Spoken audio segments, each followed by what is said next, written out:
우리나라에 살고 있는 젊은이들에게 6.25 전쟁이 뭐냐고 물어보았더니 6.25 전쟁에 대한 답변이 참 이상하게 돌아왔습니다. 한국과 일본의 전쟁으로 알고 있는 학생들이, 젊은이들이 꽤 많다는 겁니다. 여기 연세가 드신 분들 또 어른들이 들으면 참 그럴 수가 있냐, 근데 이게 현실입니다. 6.25 사변을 영남과 호남, 경상도, 전라도, 경상도 싸움으로 이해하고 있는 사람들이 의외로 꽤 많이 있습니다. 조금 더 심각한 이야기를 나누면 우리는 모두 6.25를 남침으로, 북한이 남한을 공격한 것으로 이해하고 있는데, 남한이 북한으로 공격했다고 믿는 사람은 적지 않게 많이 있습니다. 일본과 중국과의 싸움, 미국과 소련, 러시아와의 싸움이라고 이해하고 있는 사람들도 참 많이 있습니다. 근데 성경에 보면 잊지 말고 기억해야 될 것들을 성경이 명백하게 기록하고 있는 여러 내용들이 있습니다. 오늘 본문의 내용이 우리가 잘 알고 있는 출애굽 당시에 유월절의 절기를 하나님께서 그의 후손들에게 영원히 지킬 규례로 이야기하고 그들이 이 예식을 지켰다는 내용이 담겨져 있습니다. 훗날 이것이 뭐냐고 물으면, 내가 해마다 지키는 유월절이 뭐냐고 물으면, 애굽 땅 종되었던 땅에서 너희를 구원해내신 하나님의 구원을 알려주라. 왜 양을 잡고 왜 그 피를 문 설주와 바깥문에 그렇게 바르라고 하였는지. 여러분 또 어떤 내용들이 있죠? 기억나시는 것도 있으실 겁니다.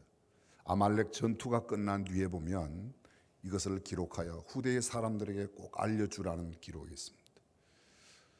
법궤 안에 들어있는 세 가지, 만나 항아리와 아론의 쌍난 지팡이, 그리고 십계명의 두 돌비, 그것도 영원히, 출애굽기와 레위기, 계속해서 이 모세오경, 펜타튜크 내에만 영원히 지킬 규례로 이야기하고 있는 내용들이 꽤나 많이 있습니다. 단 한마디로 줄이면 제사에 관한 하나님을 영원히 잊지 말아라. 제사의 규율, 제사장의 모든 복장과 예식에 관해서 이건 영원히 지킬, 너희가 대대로 지킬 규례니라, 영원히 지킬 규례니라, 그런 말씀이 있습니다. 대한민국 사람이라면 잊지 말고 영원히 지켜야 할 여러 가지 것들 가운데 하나가 광복절이라, 이런 생각을 갖습니다. 오늘 76주년을 맞이하는데 별로 의미 없이, 여러분들은 애국가를 부르면 어떤 생각이 드십니까? 전 깜짝 놀랐습니다.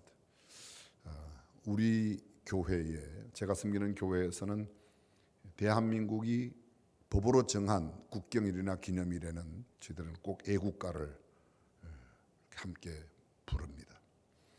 시간이 좀 넉넉할 때는 4절까지, 최소한 안 되면 1절이라도 꼭 부릅니다. 제가 대학 다닐 때부터 제 마음속에 애국가를 부를 때마다 저는 이상한 감성을 느낍니다. 콧잔등이 짠해지면서 눈에 눈물이 핑 돕니다. 단 한 번도 그렇지 않은 때가 없습니다. 근데 지금 이 애국가를 없애자는 운동이 아주 소울찮게 국내에 일어나고 있습니다. 들어보셨을 겁니다. 태극기를 바꾸어야 된다. 저는 태극기를 숭상하거나 애국가를 찬송가 부르듯이 부르는 건 아닙니다. 그럼에도 불구하고 때로는 찬송가 못지않은 감동과 감흥이 있고 우리에게 큰 심적 충격을 주는 그런 역사가 있다는 겁니다. 역사를 굉장히 많이 혼돈해서 사람들이 이야기하곤 합니다. 그런데 실제적으로 우리가 바르게 알지 못하면, 여러분들은 대한민국 출발을 어떤 날로 기억하십니까? 국가의 3요소는 국민이 있어야 하고, 국토가 있어야 하고, 주권이 있어야 됩니다. 근데 우리나라가 국민과 국토와 주권을 가지고 시작한 대한민국이라는 나라는 1948년 8월 15일이에요. 그전에는 나라가 있었지만 주권이 우리에게 없었습니다. 일본에게 있었어요. 만 35년 동안, 정확하게 표현하면 만 35년에도 몇 날 모자라는 그런 날 동안 주권은 일본에게 가 있었습니다. 물론 대한민국 정부라는 말은 상해 임시정부, 미국의 임시정부에서 사용하였지만 그때는 나라가 우리나라 자신의 것이 아니었고 일본의 억압하에 있었습니다. 국민과 주권과 국토 모두를 갖춘 것은 1948년 8월 15일이에요. 그래서 오늘이 광복 76주년으로 기억하고 지키는 날이죠. 역사적인 날들을 다 이야기할 수는 없지만 적어도 이 광복 그렇습니다. 빛을 새롭게 찾은 날, 이런 날로 우리가 바르게 알고 지키는 것은 얼마나 중요한지 모르겠습니다. 대한민국에 관한 이야기를 저희들이 아마 수없이 많이 듣지만 전 세계 적어도 나라 구실을 하고 있는 약 250여 개의 나라 가운데 우리나라만한 나라의 역사가 이렇게 올바르게 되어 있는 나라가 그렇게 많지는 않습니다. 본문 말씀과는 조금 동떨어진 이야기일지 모르지만 여러분, 한 왕조가 평균 100년을 되지 못합니다. 미국이 굉장한 나라 같지만 지금 역사가 몇 년 됐죠? 1776년도 시작해서 7월 4일, 7월 3일 하고 4일날 선포해서 지금 한 250년 정도밖에, 200 정확하게 그 정도밖에 되지 않았습니다. 근데 우리는 고려 왕조가 474년이었어요. 이조 왕조가 518년입니다. 고려는 왕씨가 474년 동안, 조선은 이씨가, 어떤 조선에 많은 약점들이 있어요. 그럼에도 불구하고 한 왕조가 500년 이상 유지된다, 500년 가까이 유지된다. 세계 역사에 몇 안 됩니다. 몇 안 됩니다. 왕조는 계속 바뀌는 거죠. 중국이 5000년 역사라고 이야기하지만 왕조가 우리처럼 그렇게 길게 500년씩 이런 왕조가 아니라 한 200~300년 지나면 바뀌었습니다. 200년, 300년 된 왕조를 자랑하는 나라도 그렇게 많지 않습니다. 대한민국이 앞으로 얼마 동안 갈는지는 모르지만 적어도 대한민국이라는 국호를 사용하는 동안에 우리의 가슴 속에, 우리의 뼈 속에, 우리의 혈관 속에, 우리의 심장 속에 적어도 자유민주주의 대한민국으로 한 걸음 더 나가서 하나님을 경외하는 하나님의 백성들로 정말 아름답게 성장하고 역사가 유지되기를 주님의 이름으로 축복합니다. 저는 수많은 이야기들 말씀드린 내용이 많이 있지만 우리가 적어도 오늘 지키는 이 광복절에 관한 성경 속의 이 광복의 의미를 너무도 잘 보여주는 이 광복의 드라마가 바로 출애굽입니다. Out of Egypt. 이집트로부터 나왔다는 거죠.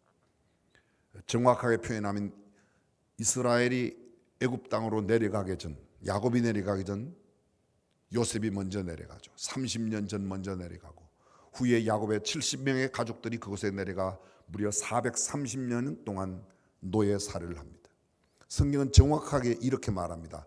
430년이 되던 그날에 여호와께서 강한 손과 팔을 펴사 그들을 그곳으로부터 건져내셨다고. 소위 그 억압의 땅 애굽으로부터 그들을 건져내십니다.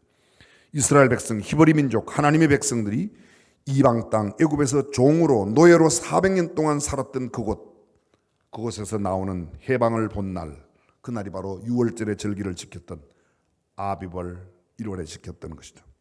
하나님께서는 그 하나님의 백성을 하나님의 시간에 모세를 통하여 구원해 주셨습니다. 구속과 속박의 땅 애굽에서, 저주와 고역과 고난의 세상 애굽에서 노예의 종으로 노예와 종으로 그들의 삶을 점칠했던 그 400년 동안의 삶을 정립케 하셨습니다. 사내 아이가 태어나면 나일강 하수에 버리지 않으면 안 되는 처절한 역사적인, 저는 교회 용어는 아니지만 성경적인 용어는 아니지만 정말 기구한 운명의 날이 그들을 위협하던 그때로부터 하나님은 그 백성을 건져내십니다. 죽지 못하여 살았던 죽음의 땅 애굽, 희망 없이 좌절과 절망 속에 비참하게 살았던 곳, 눈물과 한숨, 폭정과 학대 밑에서 비굴하게 살 수밖에 없었던 애곡과 통고 고통의 땅, 그곳에서 비통한 곡소리를 높이며 긴 세월을 기약도 없이 처절하게 살았던 히브리 백성들, 그 하나님의 백성들을 그 죽음의 땅에서 구원하여 자유와 해방을 주신 이야기, 그것이 바로 이 출애굽의 스토리입니다. 하나님의 구원의 드라마, 히브리 백성의 구원의 이야기, 뼈저린 고역과 학대로부터 해방받은 하나님의 백성들의 생생한 이야기가 바로 이 이야기입니다. 우리는 35년 동안, 그런데 그들은 무려 400년 동안 기나긴 세월을 쇠사슬의 노예에서 국고성 비돔과 람셋을 쌓아가며 비참하게 살았습니다. 가장 비참할 때는 집도 주지 않고 벽돌을, 전일의 수와 동일하게 벽돌을 만들려고 하는 그런 때 하나님은 하나님의 사람 모세를 보내시고 그 백성을 건져내십니다. 하나님께서 행하신 기적과 표적을 통하여 당대 전 세계를 제패하던 가장 권력이 있는, 세계의 가장 큰 통치권을 갖고 있었던 그 애굽을 뒤로 하고 하나님께서 약속하신 젖과 꿀이 흐르는 가나안 땅으로 그 백성들을 인도해내신 이 기가 막힌 구원의 드라마가 출애굽기입니다. 이스라엘을 놓지 않으려는 바로에게 하나님은 하나님의 사람 모세를 통하여 그 땅에 재앙을 베풀고 결국은 이스라엘 백성을 그곳으로부터 내어 보내게 하는 이야기입니다. 우리가 이미 잘 알고 있습니다. 나일강이 피로 변하는 거기로부터 개구리, 이, 파리, 온역, 악질, 독종, 우박, 메뚜기, 흑암, 장자의 죽음 이르기까지 10가지의 재앙을 베풀고 마지막 재앙, 아니 흑암의 재앙부터는 아예 고센 땅에는, 이스라엘 백성들이 살고 있던 땅에는 흑암이 없었어요. 여러분 신기하지 않습니까? 애굽과 고센은 함께 있는, 애굽의 변방이 고센이잖아요. 근데 여기는 아무런 어두움이 없어요. 이쪽엔 어두워요.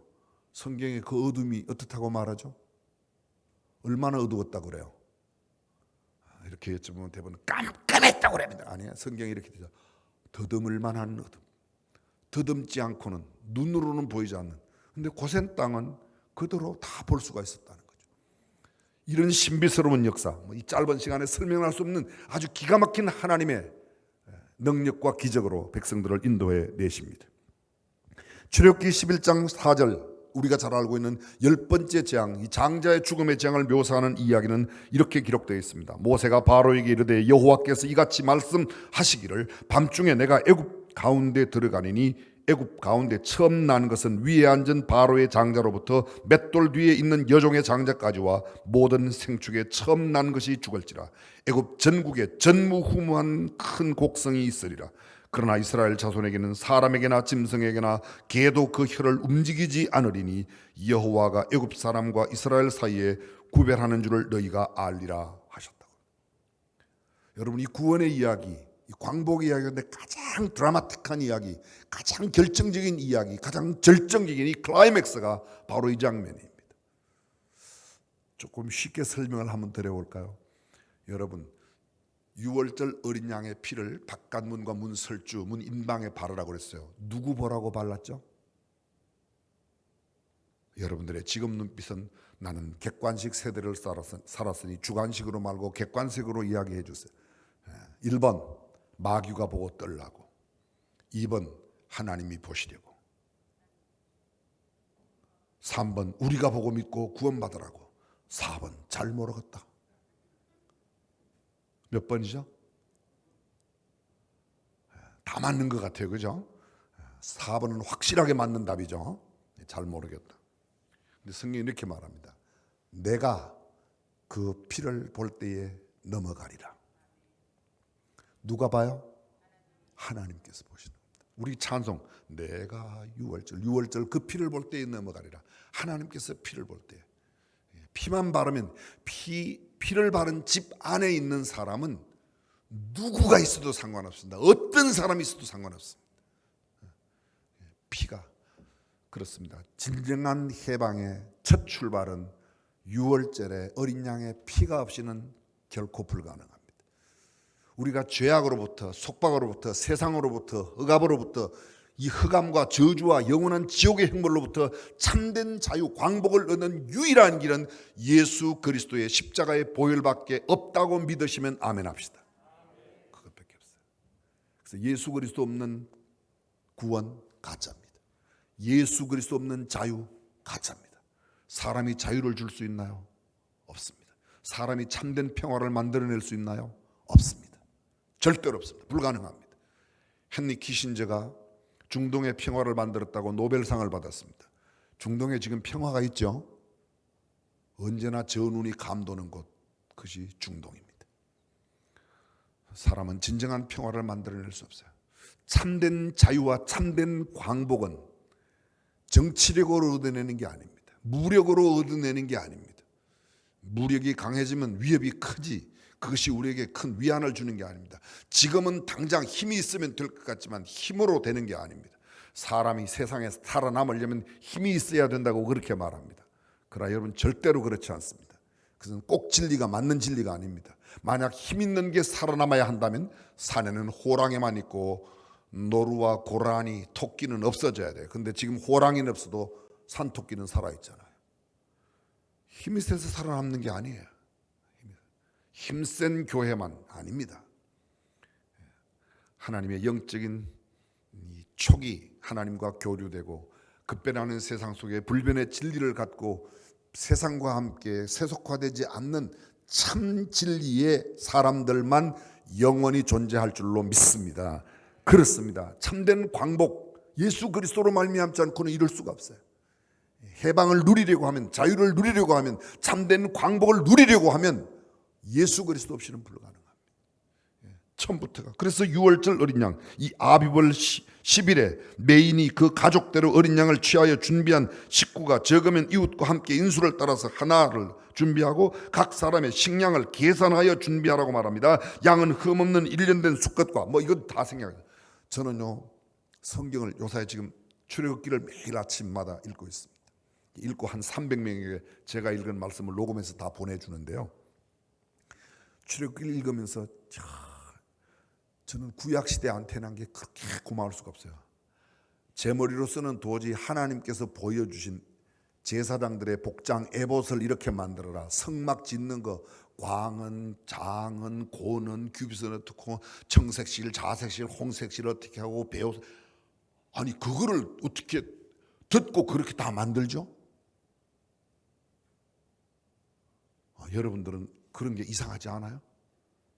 정말 저는 신기해요. 모세는 엄청 머리가 좋아요. 하나님께서 보여주셨다고 그래도 시내산 꼭대기에 본 것을 지금처럼 무슨 바다 적고 무슨 사진을 찍는 것도 아니지 않습니까? 휴대폰이 있어가지고 착 찍어와서 야 요대로로 만들어라 뭐 이런 것도 아니지 않습니까? 그런데 하나님께서 허락하신 지혜를 가진 브살렐과 올리압이 그 모든 각기 식양대로 그것을 만들고, 그리고 제사장들의 복장을, 정말 신기해요. 유월절 지키는 예법도 마찬가지입니다. 여러분 절기 지키는 거 우리는 그냥 대충 지키는지 모르지만 구약시대 그거 조금만 틀리면 어떻게 돼요? 죽일지니라 죽을지니라 밥 먹듯 나와요. 그냥 어기면 죽는 겁니다.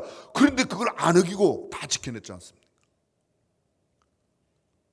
저는 엄청 신기한데 여러분들은 정말 신기한 것을 안 신기하게 여기는 이상한 또 표정을 짓는 은사가 있으시군요. 그렇습니다. 참된 자유와 참된 기쁨, 참된 평화, 예수 그리스도 이외에는 없는 줄로 믿습니다. 유월절의 의미, 그게 바로 새로운 출발이라는 겁니다. 여러분, 세상에 많은 사람들이 무슨 지위를 새롭게 얻고 명예를 얻고 부귀를 얻고 돈을 얻는다면, 근데 성경은 그렇게 말하지 않습니다. 유월절의 어린 양 예수 그리스도로 말미암아, 요한이 말하죠. 보라 세상 죄를 지고 가는 하나님의 어린 양이로다. 그 어린 양으로 이 달로 너희에게 달의 시작 곧 해의 첫 달이 되게라. 예수를 믿기 이전 30년 50년보다 예수 믿고 난 이후 성경은 그렇게 말하고 있습니다. 이스라엘은 새해를 2번 지켜요. 우리도 새해를 음력 양력 이렇게 지키죠. 그죠? 여러분들은 그냥 안 지켜요? 네, 지켜요. 근데 이스라엘은 2번 지켜요. 언제 지켜요? 6월절의 절기, 이게 새해를 지키고요. 또 그 다음에 유대의 원력으로 새롭게 지키는 7월 1일부터 유대력으로 7월 1일, 우리나라 한 9월 중순쯤 되는데요. 그때 새해를 지켜요. 그때 새해를 지키면서 그들이 첫날부터 새해 첫날을 맞이하긴 그 전날 모든 사람들이 우리식으로 말하면 목욕을 하고, 그리고 새해 첫날은 쇼파라, 이 양각 나팔을 불고 한라 빵을 먹고, 그 다음에 석류와 사과를 나누고 꿀을 섞어서 꿀을 발라서 석류를 남들에게 주고 사과를 나누어 주고 새해 인사를 하죠. 그래갖고 그 새해 인사가 샤나토바 티카테부, 샤나토바 티카, 당신의 이름이 하나님 나라 생명록에 기록되기를. 그래서 1일 동안, 지나간 1년 동안 모두 다 잘못한 것을 서로 사과하고 7월 10일 무슨 날이죠? 대속죄일. 2마리의 염소를 가다 그 해의 대제사장이 손을 얹고 기도한 이후에 한 마리는 잡아서 하나님 앞에 번제로 드리고 속죄소 뿔에 피를 뿌리고 한 마리의 염소는 가지고 나가서 다시 돌아오지 못할 곳으로 보내어서 그 염소를 아사셀 염소라고, 뭐 이런 이야기를 다 할 수는 없습니다. 그들은 그 새해 때 늘 지키는 게 그겁니다. 그때 새해의 가장 중요한 의미가 당신의 이름이 하나님 나라의 생명책에 기록되기를 바란다. 그게 새해 인사야. 우리는 새해 인사가 뭐예요? 새해 복 많이 받으세요. 미국 사람 해피 뉴 이어, 해피 뉴 이어. 행복한 새해. 진정한 행복이 어디로부터 오는가? 참된 행복, 즐겁고 유쾌한 새해가 어떻게 되는가? 복을 누리는, 소위 우리가 말하는 그런 세상의 물질과 명예와 권력과 권세, 부귀 이런 것들의 복이 아닌 진정한 복, 참된 복 어디로부터 오는가? 그들은 그때 역시 마찬가지로 하나님 앞에 드리는 이 어린 양으로부터 시작한다는 겁니다. 저는 이러한 놀라운 역사가 있기를 바랍니다. 많은 이야기들이 있지만 우리가 잊지 말고 하나, 인류 역사의 가장 중요한 기점을 나누는 기점이 뭐예요? AD와 BC로 나누는 중심이 BC, Before Christ, AD, 이건 라틴어예요. Another meaning. 영어로 말하면 in the year of Christ, in the year of Christ. 그리스도의 해 안에, 그리스도 오신 후에. 그렇습니다. 유월절은 이스라엘 백성에게 애굽을 결별하는 사건입니다. 자유를 얻는 사건입니다. 해방을 받는 결정적인, 아니 그들이 참된 행복을 얻게 되는 그런 순간입니다. 현대 감각의 용어로 바꾸면 그날이 바로 이스라엘 백성들의 광복절이었습니다. 해방절이었습니다. 해마다 지키는 8.15, 특별히 오늘은 8월 15일 76년 전 이날에 우리 선조들에게, 우리의 조상들에게 하나님께서 주셨던 그 감격스러움이 오늘날 예수 그리스도로 말미암아 우리 대한민국 교회를 통해서 대한민국의 모든 백성들에게 이루어질 수 있기를 주님의 이름으로 축원합니다. 어린 양의 피가 없이는, 예수 그리스도 없이는 절대로 불가능합니다. 고린도전서는 이렇게 말합니다. 우리의 유월절 양 곧 그리스도께서 희생이 되셨느니라. 그리스도 없이는 아무것도 없습니다. Nothing without Christ. 그리스도 외에는 아무것도 없습니다. 오직 예수, only Jesus. 오늘 저와 여러분들의 가슴 속에 예수 그리스도로 말미암는 참된 광복과 기쁨, 해방, 자유가 있기를 주님의 이름으로 간절히 축복합니다. 전능하신 우리 하나님 감사드립니다.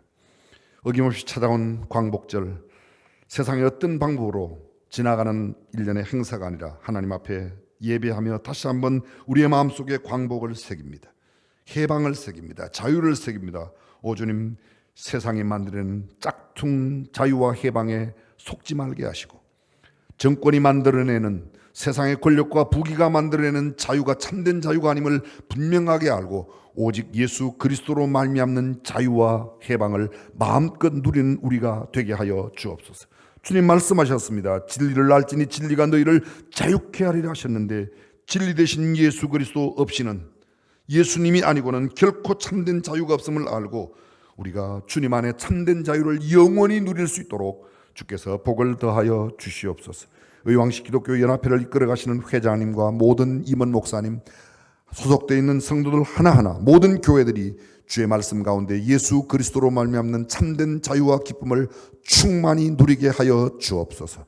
우리 주님 예수님의 이름으로 기도합니다.